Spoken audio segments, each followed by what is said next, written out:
él no había tiempo, porque siempre se le ocurrían cosas nuevas. Un día venía y decía, por ejemplo, vamos a ver el amanecer desde el altiplano, entonces nos levantábamos a las 4 de la mañana y íbamos al altiplano. Tenían ellos un periódico que se llamaba El Cristo Universitario, y él era uno de los que precisamente se encargaba del periódico y entonces distribuía. Y como esa era su labor, entonces le dieron el sobrenombre, digamos, de El Cristo, porque él distribuía Cristo Universitario, que era el periódico. Entonces a él lo conocían como Cristo. Le decían Cristo Valdivieso, le decían, ¿no? Él era un hombre de carácter recio, de carácter fuerte, pero muy íntegro. Era un hombre íntegro. A mí muchas veces, yo le decía, tú eres muy radical, ¿no?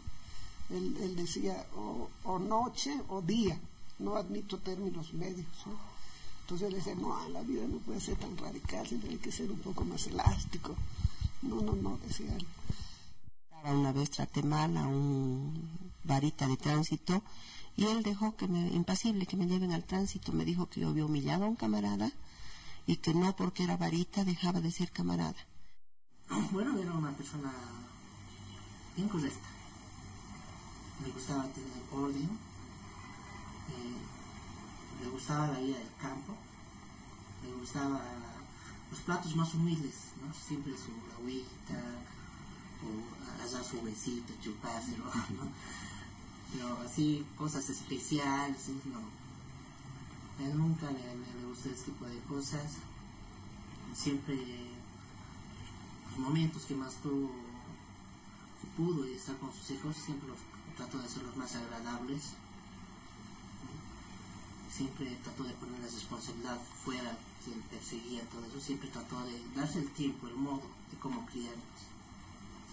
Al menos creo que no le hemos fallado, porque sí, yo y mis hermanos tenemos una buena educación. Tenemos una buena educación y no se equivocaron, pero sí nos ha hecho falta a ese señor, que debía estar presente, pero lastimosamente no lo está. Siempre me dijo, yo voy a ser un hijo, mami, voy a ser tu hijo.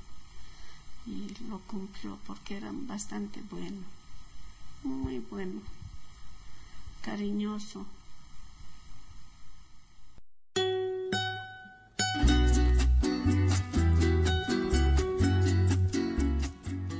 Él ingresa, como les he dicho, al MIR cuando se estaba fundando, o sea que era un miembro fundador. Era muy antiguo, ¿no? Y era de los pocos que ya posteriormente han estado, ¿no? Han continuado en el MIR. Mi primera experiencia, digamos, fue en el MIR, y era una cosa increíble porque la solidaridad que había entre ellos, en la entrega. Y yo me acuerdo que el primer 27 de mayo, por ejemplo, llegó un bellísimo ramo de flores que decía: el MIR rinde en usted su homenaje a las madres bolivianas. Esto me hizo sentir bien, ¿no? Porque yo tenía la sensación de estar sola, abandonada, porque como todos los compañeros habían salido, entonces, además los que estaban aquí estaban clandestinos, ¿no?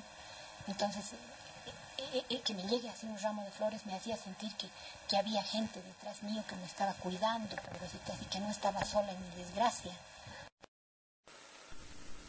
Él se preparaba por las noches para hacer su discurso en el sindicato cuando ya él era dirigente.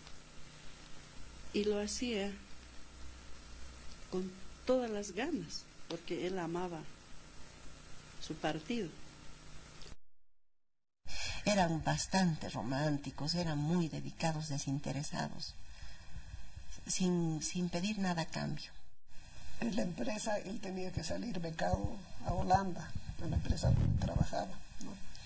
Pero en eso ya alguien lo convenció. Creo que conocí en Lima a René Beautegui. Él ha sido el que lo invitó a pertenecer al MIR. Y entonces se vino para acá.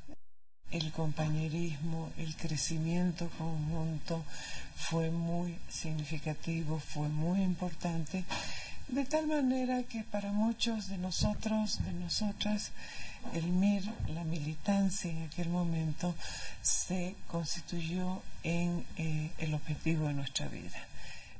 Él era bien cumplido pues, para sus reuniones. Se iba y no sé a qué horas habría venirse, pues, no se le veía, tarde se recogía porque hasta tarde hacían sus reuniones. Teníamos grandes ilusiones, grandes utopías, creíamos en la transformación de nuestro país, dimos por esa transformación, por ese país, por los pobres de Bolivia, todo. Fue toda una generación que se comprometió en aquel momento por la lucha antidictatorial y por el advenimiento de la democracia, que nos permitió, ¿no es cierto?, no escatimar ningún esfuerzo en aquella lucha. Y me decía, en cuanto lleguemos al poder, muchos compas van a querer robar, porque ya hemos notado muchos que tienen esa idea. Y bueno, pues, al compa que robe hasta luego.